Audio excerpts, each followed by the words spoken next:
Angam gelidam palidam mundam Dashana vihinam jadam tundam Vruddho yadi grahitva dandam Tadapi namunjatyasha pindam.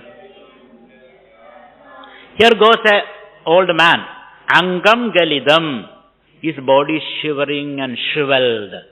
Shriveled body. Because almost 93. Shriveled body. Palidam mundam. His hair is all gone grey. That's a sign of old age. Angam galidam palidam mundam. Dashana vihinam jadam tundam. All teeth are fallen. There is no teeth in the mouth. And not even a danger he can hold in the mouth. That is his situation. So he has no teeth in the mouth, his hair is grey and gone, and his body is shriveled and shaking. Vruddho yadi grihitva dandam. With much difficulty, leaning on a stick he is going. And somebody asks, where are you going? Dada, kahan ja rahe? Where are you going? I am going to attend a marriage party, he says. I am going to attend a marriage party, good meal and good ice creams, everything will be there. And I can see a couple of people. Tadabina munjadi asha pindam. He has not unloaded himself of all the desires. The desire, the greed is still there in him.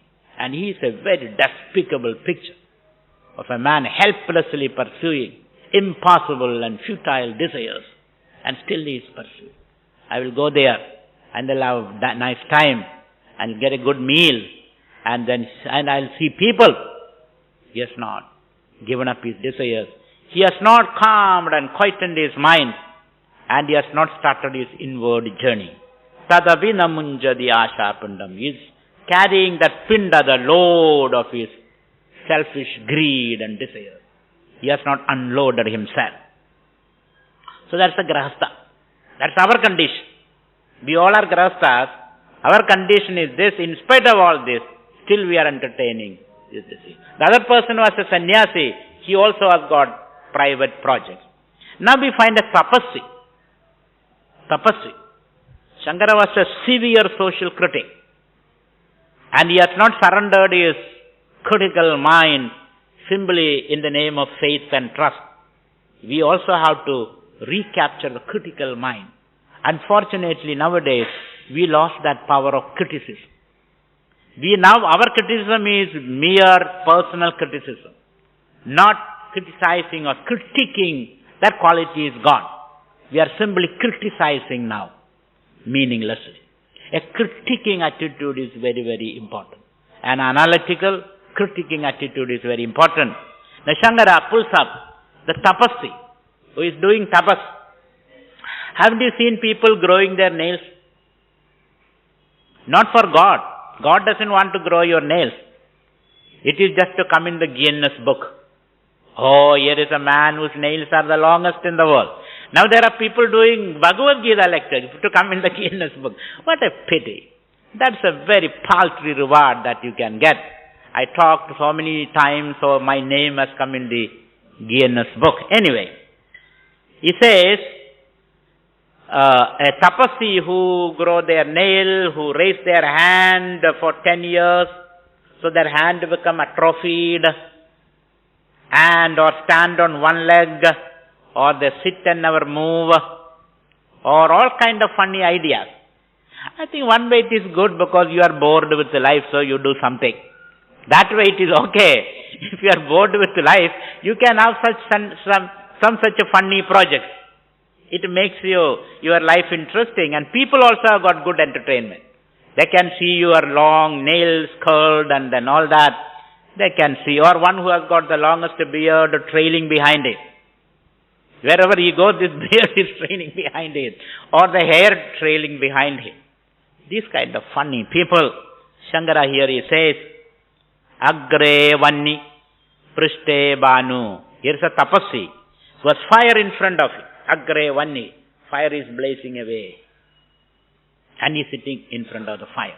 Where is in the Rajasthan desert? Which is the month? June. Rajasthan desert, month of June. And then, daytime 12 o'clock. He's sitting there, cross-legged, with the fire in front of him. Can you imagine that situation? And so, Agre Vanni Prishte Bhanuhu. Sun is shining down upon him. The terrible heat of the sun. And that's his daytime life. Night, what does he do? Ratrau Chubuga Samarpida Janu. At night, if we put the fire, I can understand. Because night it is very cold. No. At night, he doesn't use the fire. Night he suffers the cold. Ratrau Chubuga Samarpida Janu. Janu means his chin. Chubuga Samarpidam, between his knees. Because when you feel very cold, don't you do that? You go to the fetal position. The fetal position in the mother's womb. You go to that position and crawl and cringe and putting your chin between your knees. Ratrau Chubuga Samarpida Janu. Night he spends like that. Daytime he spends in another horrible way. And what is he doing? Karadala Biksha. And he goes around stretching his hand for a morsel of food. Karadala Biksha. Tarudala Vasa. Where does he sleep? If at all he sleeps, under a tree. And that is his sleep. And the mosquitoes and the flies and the reptiles and all that. Why are you doing all this? So that I will go to the city and display my powers and people will come around me. They throw coins and then I gather a lot of money. Still he has got desires. He wants his picture to come in the newspapers. He gives interviews and it is all again ego project, he says. There is no inner culturing or cultivation. He has not overcome the ego, vanity, arrogance, hypocrisy. Shankara is bemoaning the state of spirituality in his country. That's what Shankaracharya, that's why he became a great reformer of this country. He can see through people's hypocrisy. And he will say it boldly. Nowadays we don't say boldly. Why should I create problem for others? I am okay. Why should I do that? He is bold in saying things. And we need some people who is very bold in saying. And if they are wrong, they are ready to be corrected also. Shankara did that. Shankara asked that Chandala to move away from my path. Then Chandala said, what? Move away from your path? And what is the difference between you and me? I am that. You say I am Shivoham. Shivoham. Who can move away from whom? And when Shankara heard that, suddenly he realized I made a mistake. Still that Nambudiri has not left me. Though I am a sannyasi, that Kerala Nambudiri has not left me. All kind of Uchanijatwas and all that, all kind of caste feelings has not left me. Though I always think on Brahman, everything is Brahman, everybody is Brahman, we are all brothers and sisters, we are all from the same God. That thought I am constantly contemplating. But there is a little bit of the old in me. And now I realized it. He prostrated to that person. He said, Chandalovi Dijostu Guru Rityesha Manisha Mama. I don't care whether he is a Chandala or a Brahmin. He is my Guru. He is my... That is the glory of Shankaracharya. He is available for correction. He is available to learn. Anybody can teach him. If you tell the truth, Baladabi, Shugadabi, whether you are a child or a bird, you are ready to learn. I think that is the hallmark of a sannyasi. Ready to learn from all sources. It is not simply teaching. Sannyasi's job is to not only to teach, to learn. Padhanam. He is ready to learn from all sources. So he says, this man is a big tapasvi, but inside he is a rotten person, he says. He is also egoistic. He also trying to push his personality, project his personality. His thought is not good for all. His only thought is good for it. And then he is jealous also. If he comes to know somebody else doing the same tapas, he will say, no, he is not the real tapasi, I am the real tapasi. That kind of personal fights also is possible. It only breeds jealousy. Now another person who go to Ganga Snanam, first he goes to Ganga in Kashi, then he takes a mug of water and goes to the south, into Rameshwaram. He takes a bath there, go to all tirthas. and take dips. But inside he is still rotten, he says. I know it, Shankara says. I know how he behaves to his wife, to his children, to his customers, I know. He goes to all Ganga Snanam, but he is very corrupt. He doesn't pay his taxes. He is shouting at his wife and children, and he is not honest in his, he doesn't pay even the electricity bill. Daily Ganga Snanam.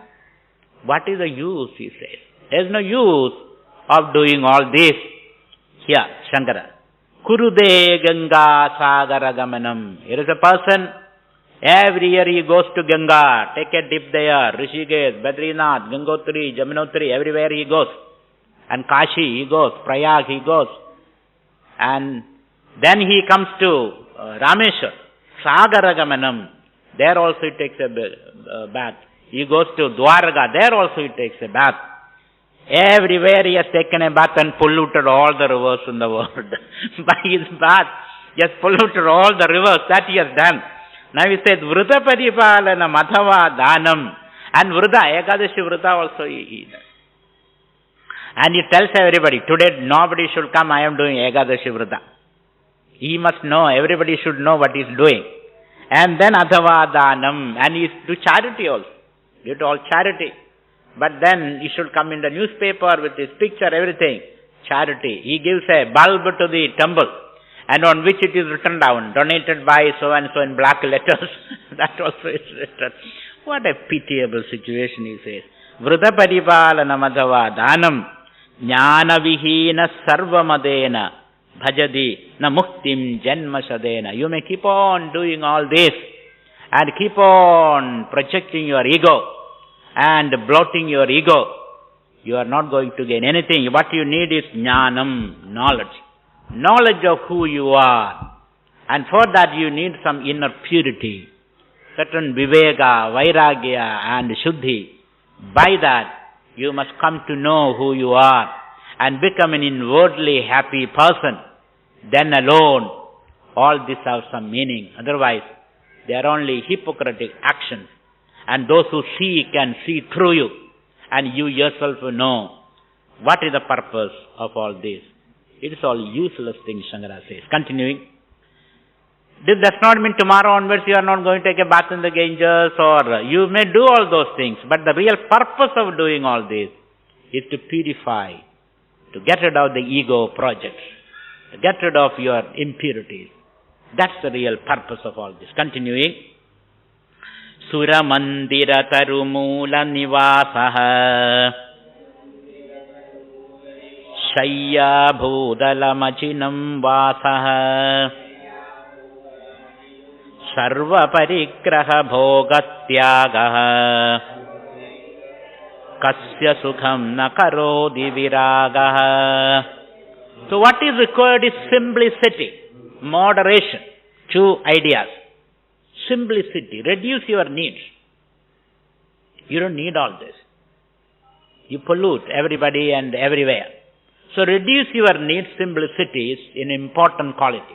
Humility is another important value you have to cultivate. So simplicity, humility, when these 2 values are cultivated, and purity and honesty. So honesty, simplicity and humility. These are the 3 values we must cultivate. And the rest are all unimportant. And that is what Shankara says. When you have that humility, simplicity and honesty, kasya sukham na karodi viraga. That state is called state of viraga, detachment. When you are detached, when you are viragi, when you are not passionately going behind your impulses and your greed, your anger, when you are inwardly quiet and serene, kasya sukham na karodi viragaha. Such a person will indeed be happy. How can he be without happiness, he says. A person with these 3 qualities, how can he be without happiness? How can happiness be not with him? What are the 3 qualities? Humility, simplicity and honesty. When you have this, how can you not be happy, he says. You will indeed be always happy. That is the, so, Sarva Parigraha Bhogatyaga. One was Tyagam, renounce. What does he renounce? Parigraham and Bhogam, to acquire by all means fair and foul, to acquire, and then to indulge, and seek your happiness in indulgence, in bhoga. So one who seeks bhoga sukha, constantly trying to acquire and deprive everybody, by means fair and foul. So you have given up that thought. No bhogatyagam and parigrahatyagam. When you do that, how can you not be happy? He says. You have to be a happy person. And it doesn't matter thereafter. Sura mandira tarumula nivasa. You may be lying on the veranda of a temple. Doesn't matter. You may be lying under a tree. Doesn't matter. Sura mandira taru mula nivasa. Shayya bhudala majinam vasa. And your bed is the bare earth. The earth you are lying. And your pillow is your own folded hand. And your vasa, your cloth is ajinam, a deer skin, a deer which is dead and dropped. And you take that skin and use it, that hide and use it. Meaning your life is very, very simple. It does not mean you have to live like this. Lie on some veranda of a temple or under a tree. That's not the idea. The idea is that simplify your life as much as you can. And the simpler you are, the healthier and the happier and the loving person you become. That's what Shankara says. Sarva parigraha bhoga tyaga. That is the real tyaga. Tyaga, the need for indulgence. And once you become a detached person, then you abide in yourself and you are eternally happy. So there are two types of happiness. One is called pleasure, what you get from indulgence, eating laddu and ice cream. And the other is what is called Atma Sukha. When you abide in yourself in a detached way, you get a lot of joy, isn't it? So, for example, you are going to eat a couple of chapatis, let us say, 2 chapatis. And at that time, somebody comes, hungry person. And when you share 1 chapati with him, you get a joy, isn't it? Give him 1 chapati, 1 you eat. When you eat 2 chapatis, also you get a joy. First chapati gives you some joy, second chapati also gives you joy. But the joy you get from eating 2 chapatis is nothing compared to the joy you get from sharing 1 chapati and then eat the other joy. Is it not? So sharing gives you a lot of joy. That joy is a true joy. And once you discover that joy, doesn't matter where you are, Bhogaradova, Yogaradova, Sangaradova, Sangavihina, Yasya Brahmani Ramade Chittam, Nandadi Nandati Nandati.